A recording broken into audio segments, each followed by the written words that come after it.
Mais quand j'ai un micro, le son est pas bon, et quand j'ai pas de micro, le son est pas bon. C'est un truc très bizarre. Mais ouais, faut peut-être que je professionnalise un peu la chose. Donc, en gros, il y a une vingtaine d'années, ça fait ouais, 20 ans, plus même, en tout cas certainement après le 11 septembre et 2003, je me souviens bien, avec la guerre contre l'Irak, j'ai commencé à réfléchir. Je travaillais beaucoup à l'international, je voyageais énormément, et je me suis dit, voilà, le monde va, autour de 2020-2025, on va dans une période vraiment dure. On va dans une période où des gros problèmes vont converger. Et j'ai commencé à réfléchir comment est-ce qu'on peut s'en sortir et se préparer à ces périodes difficiles. Et donc j'ai développé toute une stratégie que j'explique dans mes premiers livres, notamment Survivre à l'effondrement économique, qui a été le gros best-seller pour l'instant de ma carrière d'écriture. C'est le livre où il y a le moins de notes, c'est le livre où je suis le plus à l'arrache, et pourtant c'est celui qui marche le plus. C'est aussi peut-être la bonne période. Et il y avait peut-être de la spontanéité, alors que là j'ai des livres où je fais vraiment beaucoup de recherches. Et, et donc, une des conséquences de ce travail, ça a été de me rendre compte que dire à tout le monde, attention, ça va aller mal, bah, c'est un peu jouer sur la peur. C'est aussi créer du stress, de l'anxiété.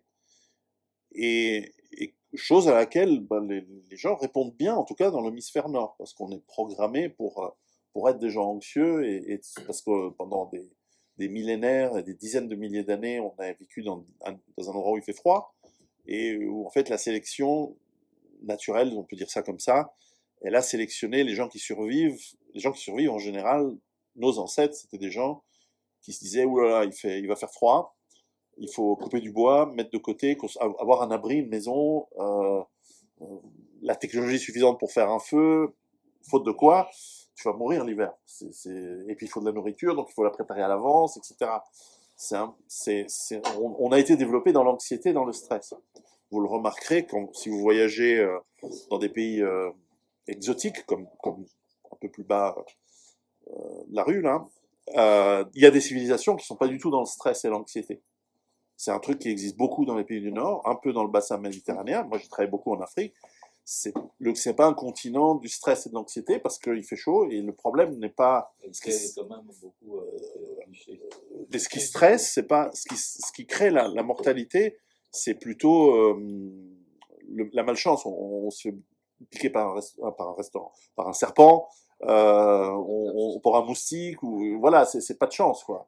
Donc on a développé des manières de voir l'anxiété. C'est pas bien ou pas bien, c'est comme ça. Et bref, et donc je me suis intéressé par la peur. Et j'ai remarqué aussi, et c'était des que dans cette préparation, un de mes très bons amis me dit, écoute, tu te prépares, comme t'expliques dans tes livres, et lui aussi se prépare, tu as créé, tu vis dans une ferme, tu as ton potager, tu produis une partie de ta nourriture, euh, toi et tes amis, vous êtes armés, prêts à vous défendre s'il y a un problème. Bref, vous faites tout le travail que tu expliques dans tes livres, mais je vais être très sincère avec toi, tu es en surpoids, tu vas finir par mourir d'une crise cardiaque en fait. Donc, et moi, alors au début, on est un peu dans le déni, on lui dit, mais je dis, mais non, et puis c'était il y a une quinzaine d'années aussi ça, donc je lui disais, mais non, mais en fait, après tout, je fais quand même ma marche militaire tous les ans avec l'armée suisse, je fais mes 50 kilomètres en moins de 9 heures, donc je suis quand même assez bien, je fais quand même beaucoup de sport, je soulève de la fonte, je fais du ski avec les enfants, je vais nager mon kilomètre presque tous les jours à la piscine, mais c'est vrai que je suis en surpoids. Alors, c'est parce qu'on se dit, j'ai des os gros, j'ai des gros os, je suis pas gros, je suis enveloppé, enfin, on se fait tout ce truc, et puis on nie un peu la chose. Et puis au bout d'un moment, on se dit, non, mais l'âge arrivant, et puis on se dit, c'est vrai que parfois, quand je grimpe les escaliers, ou quand je monte sur la montagne plutôt, les escaliers ça va, mais quand on monte pendant 2 ou 3 heures, on arrive quand même le dernier, quoi. Tous mes potes, ils sont en haut, puis toi, t'arrives, j'arrive, hein, mais avec le sac à dos, c'est lourd, pour faire du bivouac, on arrive un peu en dernier. J'ai une petite amie qui fait du marathon, donc faut suivre. Et bref, il y a un moment où on est face à la réalité. Alors, il faut se prendre en main, il faut être en bonne santé. Le problème, c'est que la bonne santé, c'est pas un truc facile, c'est pas un canevas où on tique des cases et on dit c'est bon. C'est quelque chose qui est d'abord très individuel par rapport à chacun d'entre nous, en sachant qu'à la fin on va quand même tous mourir. Donc bon, ça veut dire quoi la bonne santé? Ça veut dire être capable d'avoir une longévité en bonne santé, probablement. Ça veut dire être fonctionnel, certainement. Ça veut dire ne pas avoir des maladies chroniques sans arrêt, du moins celles qui ne sont pas génétiques, parce que malheureusement, on a aussi cet aspect-là, on a aussi des différences génétiques, on a aussi des maladies qu'on a héritées. Bon, donc, et tout ça en sachant que, je ne suis pas médecin, et que je ne peux approcher cette question que d'un point de vue de, entre guillemets, journaliste. Je sais que de nos jours, ça fait un peu l'insulte de dire journaliste, mais c'est un mot qui est devenu sale. Mais bon, vous voyez l'idée de faire une enquête, de rechercher et d'essayer de faire au mieux. Et il y a donc une quinzaine d'années, j'ai commencé à me renseigner un petit peu, qu'est-ce qui est bien. Alors, il y a des gens qui vous disent, non, non, mais en fait, ce qui est super, c'est d'être végétarien. Ah bon? D'autres disent, non, non, non, ce qu'il faut, c'est manger que de la protéine. Ok. Mon entraîneur à l'armée, il me dit, non, non, mais en fait, ce qu'il faut, c'est pas manger des trucs, il faut éviter tout ce qui est blanc. Riz, pâtes, sucre, féculents, machin, tu manges pas tout ce qui est blanc. Ce qui est blanc, c'est du poison. Ok? Très intéressant. Et donc, on va voir des médecins, on va voir ce qu'il y a sur Internet, et en fait, il y a tout, et son contraire, et le contraire du contraire, et ça dépend des moments, il y a des modes, il y a un jour on vous dit il faut faire ceci, un jour c'est l'inverse, un jour les médecins vous disent non mais fumer c'est très bien, particulièrement pour les femmes enceintes, 20 ans plus tard, non non non surtout pas, bon, ok. Un jour on vous dit en fait c'est le gras qu'il faut éviter, c'est le cholestérol, ça vous donne des crises cardiaques, etc. 20 ans plus tard on commence à se dire non en fait le gras c'est bien, ce qui est mauvais c'est les céréales, c'est le gluten, et quoi, dans 20 ans, on va nous dire que c'est les feuilles de salade. Je sais pas. Donc c'est très compliqué de se faire un travail. Alors je suis allé voir d'abord des amis, comme notre ami Gilles Lartigot, je vous conseille ses ouvrages, qui a écrit un livre génial qui s'appelle Hit, et Hit 2, c'est Chronique d'un fauve dans la jungle alimentaire, sauf erreur. Et c'est un super titre, parce que c'est une vraie jungle, pas seulement dans l'alimentation, mais dans les conseils d'alimentation, et puis le sport. Il y a des gens qui disent, Churchill, on se souvient tous, qui disait, quel est le secret de votre longévité, monsieur le Premier ministre? Sa réponse, c'était, il disait, no sport, no sport. Après, je sais pas, il a peut-être dit d'autres trucs, mais c'était un alcoolique. Et voilà, après, lui, comme nous, il est aussi mort. Enfin, comme nous, donc à la fin, c'est aussi une question de qu'est-ce qu'on veut de la vie. Mais certainement, c'est pour ça que j'ai mis 15 ans presque pour en arriver à sortir ce livre. Et donc, parce qu'il y a tout et son contraire. Et ce qui marche, et ensuite on se rend compte que ce qui marche pour l'un marche pas pour l'autre, ce qui marche pour vous marche pas pour moi, ce qui marche pour moi marche pas pour encore un autre, et que ça dépend de qui nous sommes, de notre environnement familial, des traumatismes qu'on a eu quand on était gamin. J'ai un ami qui n'est pas ici, mais lui il me disait quand j'étais petit, le rapport que j'ai développé, donc que lui disait que j'ai développé avec la nourriture, était terrible parce que bon, voilà, la génération d'après-guerre, elle a vécu, quand elle était petite, les gens qui sont nés à la fin des années 40 ou même pendant les années 40, ils ont, et en Belgique je pense que c'était comme ça, clairement, en Italie, chez mes grands-parents c'était clairement comme ça, il y avait la faim, ils avaient faim, c'était dur, donc on ne laissait pas traîner des trucs, donc manger beaucoup de pain, manger des trucs qui sont disponibles dès que c'est possible, ben, on le faisait, hein, ça se mangeait. Et donc ils ont transmis à leurs enfants, la génération des baby boomers, que ben voilà, la nourriture c'est important, qu'on laisse pas les restes. Et il me disait que lui, ben, il avait des problèmes de yo-yo et de surpoids et tout, parce que voilà, il était programmé à beaucoup manger. Ensuite, il y a ceux qui ont des problèmes de boulimie, d'anorexie, etc. Et moi, je sais que, en y réfléchissant, quand j'étais gamin, bah, je me faisais engueuler parce que je dis mais comment ça tu manges du jambon mais tu manges pas du pain, tu te prends pour qui? Ah. Et, et je sais que j'avais un père assez dur, il était super mais il était quand même assez sévère et assez dur, et donc quand j'étais un peu triste parce que la tristesse de la vie ça arrive, on se fait engueuler à l'école, on se fait taper par un copain ou je sais pas quoi, ma mère qui cuisine bien, elle disait mais tiens t'en fais pas, je t'ai fait un plat de pâtes. Et donc j'ai appris, je sais que c'est un travail que je dois encore, parce que je suis pas sorti de cette embrouille, euh, il y a un travail par exemple de programmation qui a été fait, qui est de dire, quand tu es pas bien, quand tu as du stress, quand tu as de l'angoisse ou quand tu as des problèmes dans ta vie, mange. Mange parce que, d'abord, ça fonctionne, parce qu'on a la digestion qui vient, et la digestion, ça déclenche notre système nerveux parasympathique qui nous calme et qui va nous faire sentir bien, va nous relaxer, qui va nous désangoisser. Alors d'autres, c'est l'alcoolisme, hein. D'autres, c'est les drogues, d'autres, c'est... Alors on m'a dit, parle pas de pédophilie pendant la... C'est pas en Belgique non plus, non, mais bon, on a compris, on sait de toute façon quelles sont ces histoires-là. Mais vous voyez ce que je veux dire, c'est qu'il y a des problèmes profonds, ça fait partie des traumatismes qu'on a acquis lors de notre vie. C'est souvent pendant l'enfance, même ça peut être à l'âge adulte. Et tout ça, il faut en tenir compte. Et ça demande de l'introspection. Et c'est pour ça que j'ai mis d'ailleurs en pause l'écriture du livre gros. Et je note pour ceux qui me disent, mais tu parles d'un livre de nutrition, puis je dis, mais je ne l'ai pas appelé maigre. Je ne l'ai pas appelé fin. Je l'ai appelé gros. Parce que je suis un mec normal. Et c'est parce que je ne vous donne pas les solutions finales. Je vous donne la piste dans ce livre, à mon avis, qui vous permet de réfléchir. Et après, vous adaptez, parce qu'encore une fois, on est tous différents, on réagit différemment, on a des parcours de vie différents, etc. Et moi, je sais ce qui fonctionne pour moi, quand je le fais, et je le fais pas toujours, mais quand je le fais, ça marche super bien, et je sais ce qui marche pas. Mais c'est moi. Moi, c'est pas vous. Et vous, c'est pas votre frère, c'est pas votre sœur, c'est pas votre cousin, c'est pas votre... Et c'est certainement pas le coach qui vous parle sur Internet ou à la télévision ou sur Internet qui vous dit oh, regardez, c'est facile. Qu'en fait, le type, il a toujours, ou la nana, elle a toujours été comme ça toute sa vie. Parce que, forcément, il y a un filtre qui fait que et c'est aussi peut-être un métier, le type qui fait 12 heures par jour du sport, etc., et qui vous dit, regardez, c'est facile, vous avez qu'à faire 14 squats par jour, puis vous allez voir, vous allez être fantastique, vous allez être belle, beau, et oui, mais non, mais toi, tu fais ça toute la journée. Et moi, je travaille, j'ai des enfants, on est tous, encore une fois, aussi, dans la vie, avec nos contraintes. Et on doit s'adapter là-dessus. Et in fine, il y a la santé qui inclut les problèmes d'allergie, qui inclut les problèmes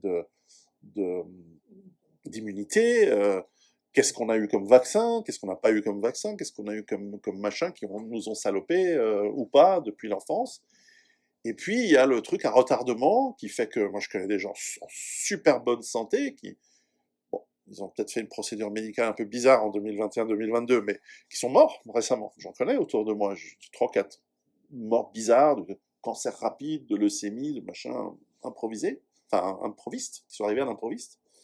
Donc, si on rajoute à la nutrition et au sport la question de la bonne santé, là, on rentre dans un univers qui est, alors, d'abord, très biaisé par le pouvoir de l'argent, dans le sens où l'agro-industrie, l'agroalimentaire, la pharmaceutique, elle influence beaucoup ces fameuses recherches qui disent tout et leur contraire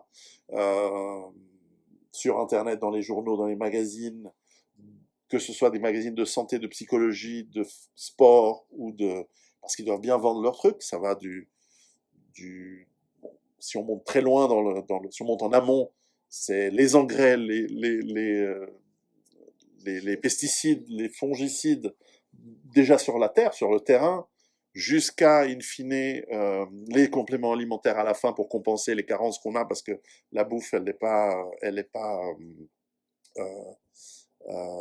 ne contient plus les nutriments dont on a réellement besoin en quantité suffisante, et donc on a besoin de manger plus pour compenser le manque qu'il y a, sauf que les nutriments vides qui sont beaucoup, qu'on compte en calories, mais en fait qui sont souvent des sucres, en fait, eux, on en consomme trop, parce que on cherche à chaque fois ces petits micronutriments, mais on les a dans des nourritures qui nous remplissent, et donc ce qui nous remplit, on le garde. En plus, il y a tout cet aspect de toxicité qu'on va garder dans nos cellules, et moi qui fais beaucoup de jeûnes, j'en commence un lundi, donc je suis content, mais je sais que je dois faire attention, parce que en faisant du jeûne, on perd du poids, mais dans les cellules de graisse qu'on va perdre, ou qui vont se réduire, c'est là où il y a toutes les toxines qu'on a accumulé pendant la période où... Donc, il faut quand même manger de la bonne qualité, même quand vous prenez du poids. Et puis, il y a des gens qui m'ont dit, mais c'est bien de parler de problèmes, par exemple, de gros. Toi, tu as ce problème-là, mais moi, je suis trop maigre, j'aimerais bien prendre du poids. Et ben, je dis, ouais, tu vois, j'ai pas pensé à ton problème quand j'écrivais ce bouquin, tu vois.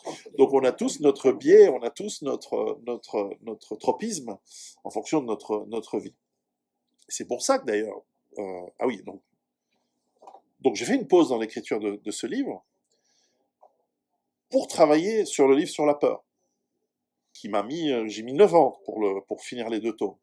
Donc ils sont, comme vous voyez, ils sont assez épais. Donc les amis québécois rigolent à chaque fois que je dis ça parce que épais en québécois, ça veut dire un peu stupide. Mais pour moi, épais, ça veut dire qu'ils sont denses. Parce qu'en fait, j'ai voulu travailler pas que sur parce que pour travailler sur la santé, on doit travailler sur les peurs. Donc j'ai voulu travailler sur mes peurs aussi, mais sur les peurs en général.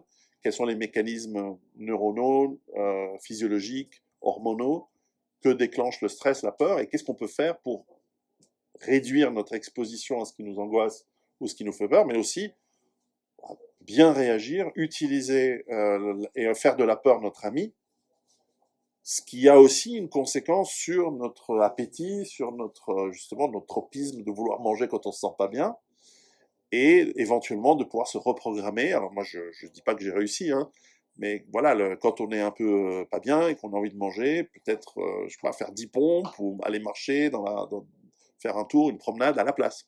C'est pas simple, hein, c'est facile à dire, mais c'est plus difficile à faire parce que ces programmations qu'on a en nous, elles sont super dures. Et moi, je sais que par exemple, moi j'adore ma maman, et c'est vrai que chaque fois que je vais la voir, elle me dit, parce que là, en plus, il y a la saisonnalité. Vous voyez, moi par exemple, entre début décembre et mars, c'est l'hiver, il fait froid, je mange plus que entre avril et octobre, on va dire. Donc ça, c'est la période où je prends du poids. Et typiquement, la semaine dernière, je passe voir ma maman, elle me dit, ah, mais t'as repris du poids. Bon, regarde, je t'ai préparé des trucs. Elle m'amène les Tupperware avec, là, il y a les pâtes, là, il y a la sauce dans un truc. Et tu dis, voilà, je dis, mais tu m'as mis pour 10 jours de nourriture, et dans 3 jours, je pars. Et comment je vais faire? Et c'est là où rentre un autre danger, c'est que tu vas finir ton assiette. Alors ça me concerne. Tu dois finir ton assiette. Ça aussi, c'est une des programmations. Il n'y a pas que manger du jambon sans le pain. Ça, c'en est une. Mais tu dois finir ton assiette. Parce que si tu commences ça, tu te prends pour qui? Tu finis pas ton assiette. Mais alors, je vous passe il y a des petits Africains qui meurent de faim, tout ça. Bon, visiblement, ça n'a pas très bien marché parce qu'ils sont très nombreux. Ils sont passés de 100 millions à 2 milliards pratiquement. Donc, visiblement, on nous a menti sur cette histoire de mourir de faim. Enfin, c'est pas le seul mensonge qu'on nous a dit. Donc voilà. Mais voyez l'idée, c'est qu'on a cette programmation profonde en nous. Et moi, je me bats. J'ai réussi maintenant à laisser des trucs dans l'assiette. Mais j'ai 55 ans. Donc j'ai mis 50 ans, 55 ans, on va dire. J'ai mis toute une vie pour apprendre à me dire, ben, j'ai plus faim, j'ai plus faim. Je laisse le truc dans l'assiette. Et je suis pas obligé de manger du pain avec mon jambon de Parme et avec... vous avez quoi ici que vous mettez sur les pains pour faire des bonnes tartines? Bref, ouais, du beurre, du caramel, enfin, vous voyez, plein de trucs très, très... Mais bref, et puis ensuite, il y a les conseils des amis qui vous disent, mais non, mais il faut manger un peu de tout. Mais de tout, ça veut quoi dire? Alors, de la souris, du cyanure. Ils disent, non, mais il faut manger avec modération. Et la modération, ça dépend pour qui. Parce que ce qui est modéré pour moi, je vous assure que c'est peut-être pas modéré pour vous. Etc. Donc on a plein de conseils aussi qu'on entend de nos familles, de gens qui nous aiment, hein, qui nous conseillent pour notre bien, qui nous disent des trucs qui sont soit pas précis, et puis même si c'était précis, euh, quand on vient vous donner une portion, par exemple une portion de frites et de légumes, la portion pour ma fiancée et pour moi, c'est pas la même. Parce qu'elle fait 50 kilos, et moi j'en fais 120. Donc ça veut dire quoi une portion? Ça veut rien dire, parce que si elle mange la même portion que moi, elle va mourir. et alors que pour moi, j'aurais faim, parce que je me dis, comment ça, 1 kilo de pâtes? C'est pas beaucoup, 1 kilo de pâtes. Non, je plaisante, mais voyez l'idée, quoi. Donc il y a aussi cette adaptation qu'on doit faire. Néanmoins, à part ça, on a quand même filé la même dose de vaccin, enfin, tout le monde, j'espère, a refusé, mais à une jeune femme de 50 kilos, on va lui dire, tiens, on va te vacciner qu'un mec de 101 éventuellement. Bon, j'ai pas été vacciné non plus. Mais vous voyez l'idée, c'est que en fait, c'est très variable, c'est très peu précis. Et donc, j'ai travaillé sur ce livre sur la peur, et ensuite, ben voilà, j'ai sorti le livre sur la survie à la malbouffe. Alors, qu'est-ce qui contient en fait d'intéressant ce livre? Parce qu'il n'y a pas qu'une enquête où je parle de moi. Là, ce que je viens vous expliquer, c'est le chapitre 1 du livre.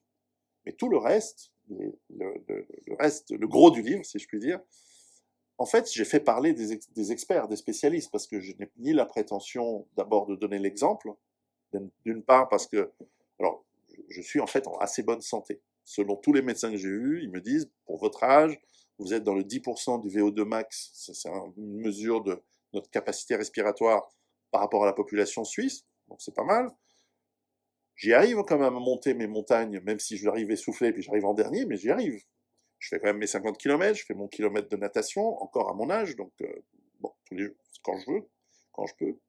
Je fais mes 17, j'ai fait combien de pas aujourd'hui? On a marché un petit peu à Bruxelles. Après, je fais ma sieste. Mais on a fait combien aujourd'hui? 14 000. Hier, c'était 17 000.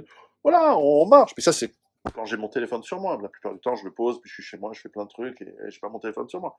Donc ça va, reste actif, etc. Mais ce qui intéresse, je crois, les lecteurs de ce livre, c'est pas d'ailleurs, c'est pas du tout moi. Ce sont ce qu'ont à dire les spécialistes que j'ai interviewés. Et sur ces 15 dernières années, j'ai interviewé des gens, d'ailleurs certains malheureusement ils sont plus avec nous, parce que peut-être qu'eux aussi ils ont fait des conneries en 2021 et 2022, mais par exemple alors eux ils sont avec nous, Claude et Lydia Bourguignon par exemple, que j'ai interviewé, alors Gilles Lartigot j'en ai parlé, Claude et Lydia Bourguignon ils nous parlent des problèmes qu'il y a dans les sols, et des produits chimiques et toxiques qu'on met dès le sol, plus quand la plante commence à croître, plus quand on va la récolter.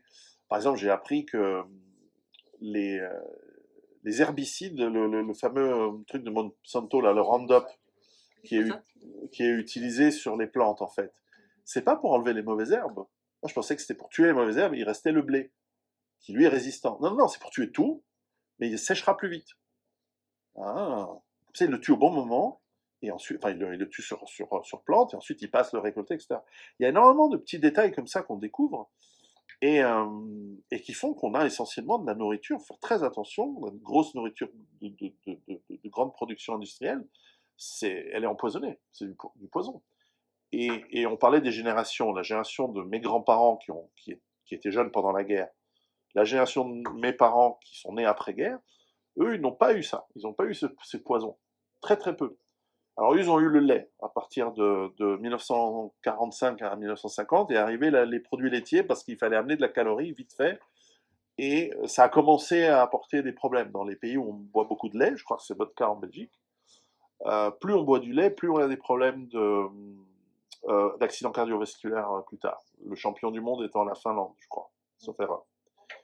Et donc, à partir de ma génération, on a commencé à avoir aussi du fast-food, où là, clairement, bah, c'est des processus industriels massifs qui produisent la nourriture. Par exemple, le surgelé, c'est pas le problème, par exemple. Mais le problème, c'est les plats cuisinés qui ont beaucoup de sel, beaucoup de sucre. Le fast-food, que ce soit le fast-food connu, bien connu, qui est arrivé des États-Unis, mais aussi du fast-food qui a l'air mieux, mais qui quand même en grande quantité nous fait pas du bien, qui nous vient de la Méditerranée. Je pense à la pizza de chez moi en Italie, ou aux kebabs qui nous viennent d'un peu plus loin, ou de plus en plus le street food qui vient d'Asie, qui, quand il représente avec modération et de temps en temps, etc., bon, ça passe, et quand il est de bonne qualité, ça passe, mais de nos jours, c'est industriel, c'est organisé, avec toutes sortes... Alors, hygiéniquement, c'est impeccable, hein. Il n'y a pas de bactéries, il n'y a pas de vie du tout. C'est comme aux États-Unis, aller avec un camembert ou un fromage frais aux États-Unis, vous faites choper. Ou en Australie, ils sont encore plus à cheval là-dessus. Pour eux, c'est horrible parce que vous amenez des bactéries, vous allez empoisonner les gens, etc. Alors que ça nous prépare aussi à être bien. Et là-dessus, je pourrais rajouter le fait d'être allaité, etc. Mais de plus en plus, les générations les plus jeunes aujourd'hui, elles sont encore plus exposées. Et on commence à voir dans les statistiques que l'espérance de vie baisse dans les pays occidentaux. Alors, il y a une part d'immigration dans l'explication, mais essentiellement, je crois que vraiment on a un problème avec la nourriture de plus en plus. Et l'industrie médicale et pharmaceutique, elle se frotte les mains parce que c'est tout ça de gens malades de plus à soigner, à traiter. Et donc, ce qui est étonnant, et les Bourguignons en parlent, mais pas que, j'ai aussi interviewé des nutritionnistes de plusieurs pays qui disent, ben, en fait, les médecins, volontairement ou par ignorance ou pas, ben, ils se font manipuler par l'industrie médicale qui est en discussion avec l'industrie agroalimentaire, qui est en discussion avec l'industrie chimique. Alors, il n'y a pas quelqu'un qui arrive en disant, bon, maintenant on va empoisonner les gens, c'est pas comme ça que ça se passe. C'est qu'en gros, ben, on va améliorer les processus pour faire du profit. Et si dans cette amélioration de processus, ben, la qualité ou bah, c'est bien, on a une division qui fait des suppléments, on a une division qui soigne, il y a une division qui possède des EHPAD, des maisons de retraite, etc. Donc tout cet immense conglomérat, bah, ils discutent entre eux, ils se rencontrent, ils ont des congrès, et puis le médecin à la base, qui lui, de toute façon, dans ses études, n'a jamais travaillé, ou très très peu, je ne sais pas si on a des médecins ici, ou en Belgique, vous pourrez sans doute vérifier, demandez à votre médecin combien d'heures de cours il a fait à l'université sur la nutrition. Et même le médecin du sport, moi j'ai un très bon ami qui est un médecin du sport et qui me dit les mêmes platitudes et les mêmes trucs. On me dit oui, mais il faut que tu manges un peu de tout, mais avec modération. Ça ne veut rien dire. C'est prendre des drogues avec modération et un peu de tout. Mais non, il y a des trucs qui sont bons et des trucs qui sont mauvais. Mais alors lesquels? Et donc dans ce travail, qui est plutôt un travail d'enquête, encore une fois, je ne vous donne pas la recette, parce que la recette peut-être elle marche pour moi ou pas. Mais je donne les pistes de réflexion qui vont vous permettre de remettre en question vos habitudes. C'est pour ça que c'est bien aussi d'avoir les livres sur la peur, parce que là, il y a du vrai, là, c'est beaucoup d'exercices de travail sur soi-même. Mais ces, ces, euh, ces experts que j'ai interviewés, il y en a qui sont, par exemple, j'ai tout un chapitre sur le véganisme ou le végétarianisme. Et j'ai interviewé des gens qui, alors, j'ai fait mon travail correct. J'ai discuté avec des gens, des jeunes femmes américaines qui expliquent l'aspect philosophique, parce que c'est important. Ok. Donc elle dit, voilà, les animaux, ça se respecte, etc. Très bien. Mais est-ce que c'est bon pour moi? Alors je suis allé voir un nutritionniste qui est vegan, même un athlète de haut niveau qui est vegan, qui dit, voilà, à ces conditions-là, et ça c'est très important, ça va. Mais il faut pouvoir remplir ces conditions-là. Il y a la supplémentation, il y a des trucs. Ensuite, je suis allé voir des gens qui disent non, mais la nourriture fondamentale de l'être humain, c'est la chasse et la cueillette. Donc, il faudrait manger que de la viande et que des légumes, mais pas des féculents, pas de blé, pas de céréales, pas de machin. Très bien. Je suis allé voir une paléo-médecin, bon, bref, une spécialiste de la médecine et de la mortalité de nos ancêtres, qui dit oui, mais la viande il y a 30 000 ans, qui a été celle qu'on a chassée et mangée pendant des millions d'années pendant notre évolution, c'est pas la même qu'on a aujourd'hui. C'est de la viande, c'est de la chasse d'abord, et puis les gens ils bouffaient les entrailles, ils bouffaient le foie, ils bouffaient le cœur, ils bouffaient la cervelle, ils ne mangeaient pas le muscle, ou très peu. Comme d'ailleurs les lions ou les animaux les prédateurs qui mangent, les carnivores, ils mangent d'abord les organes avant de manger le muscle. Souvent ils laissent le muscle d'ailleurs. Parce que c'est là où on a la majorité des nutriments. Mais en même temps, on n'est pas tout à fait un carnivore, on est un omnivore, opportuniste. À l'origine, on était peut-être même un charognard, si on remonte loin. Donc là aussi, qu'est-ce qui est bien? Et puis elle me disait, cette Tina Wariner de l'université de Zurich, elle me disait, mais en plus, les légumes tels qu'on les conçoit et qu'on les connaît aujourd'hui, ça n'est pas les légumes dans le sens les plantes vertes qu'on mange, les feuilles de salade, je sais pas, du concombre, ou même les fruits.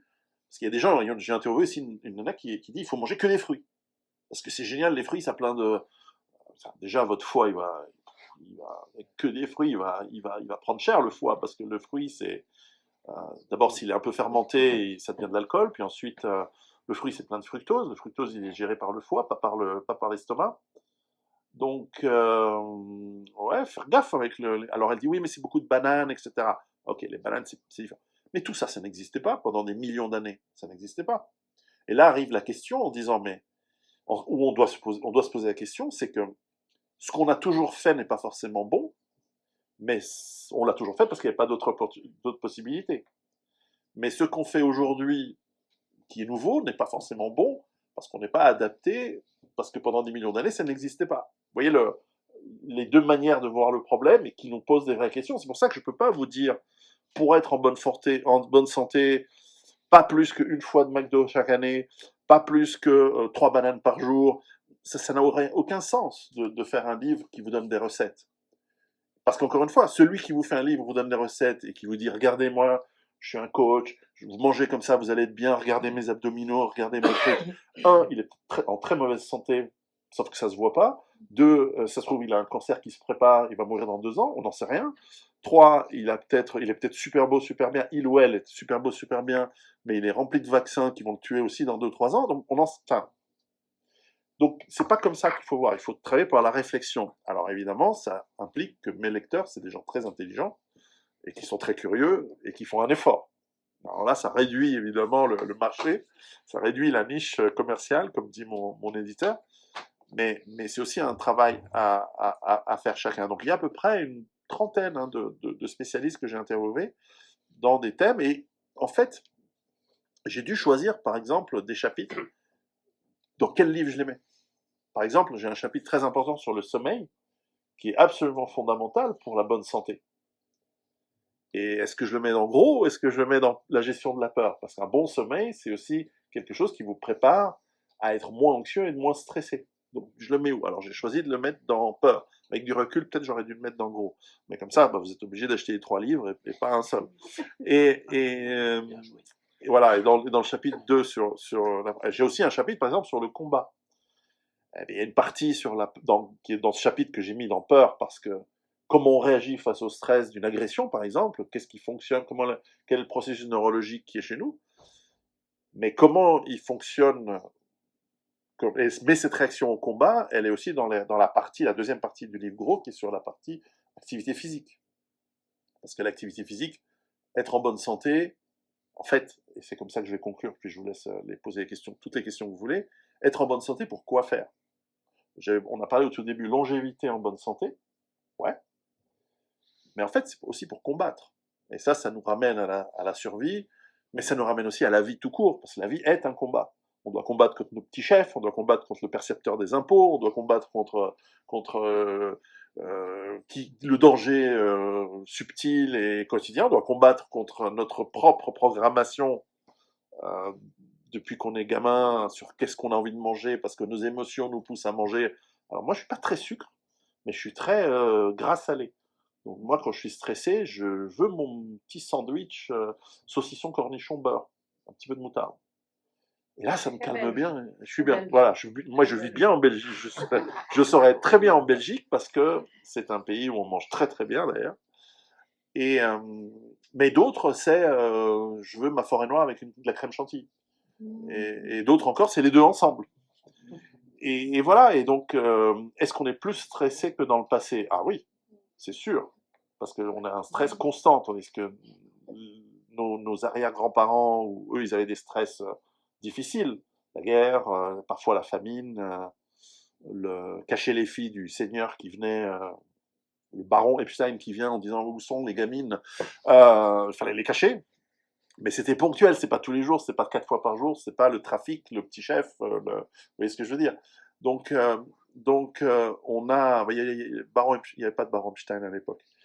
Il était dans un quartier spécifique. Mais bref, voilà le problème du monde moderne. Et ça nous demande d'être plus forts, plus intéressés, plus informés. Et donc, ça veut dire que la plupart des gens ne le feront jamais. Et qu'ils vont se faire avoir et que ce problème de la malbouffe ne va pas s'arrêter. Il ne va pas s'arrêter, à moins que le système économique, comme je le pense, va s'effondrer, puis à ce moment-là, on va devoir se débrouiller un peu tout seul. Mais en attendant, et si ça n'arrive pas, il va falloir que pour nous, pour nos enfants, on apprenne à survivre à cette malbouffe et à l'éviter, et à éviter le stress, à utiliser la peur à notre avantage plutôt que de la subir, Et tout ça, en fait, c'est un tout. Donc, je suis content que, en fait, mais j'en ai d'autres, hein, de livres. Il y en a 3. J'en ai 7 autres. Mais ces 3-là, ils sont à combiner. Et les prochains qui vont venir, on prendra la question sur les prochains livres, ils sont à rajouter, en fait, parce que dorénavant, mes livres sont en train de créer quelque chose qui s'emboîte les uns les autres et qui permettent de, de devenir plus fort, mentalement, physiquement, et parce qu'en fait, c'est ça la survie. La survie, c'est vivre bien, mais vivre pas dans un trou, dans un bunker. C'est d'affronter la vie qui est un combat. C'est pour ça que je dis, c'est aussi pour combattre qu'on doit se préparer, à être en bonne forme et bien manger, et utiliser nos émotions à notre avantage et pas les subir. La peur étant une des émotions principales. Et donc que tout ça, ça se concatène, ça s'emboîte, ça s'enfile, ça va bien ensemble. Je vais avoir un livre sur la sexualité, en parlant de s'enfiler. Je vais avoir un livre sur comment on va devenir antifragile, donc l'inverse de la fragilité. C'est pas un concept de moi, mais c'est pas développé, donc j'ai développé ce livre, il est fini.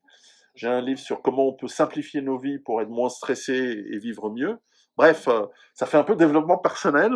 Alors c'est un peu, je sais pas si c'est bien ou pas bien, mais enfin c'est comme ça. Et tu vas garder une partie de spontanéité Euh, pour devenir bah, chiant comme tous ceux dans le développement personnel.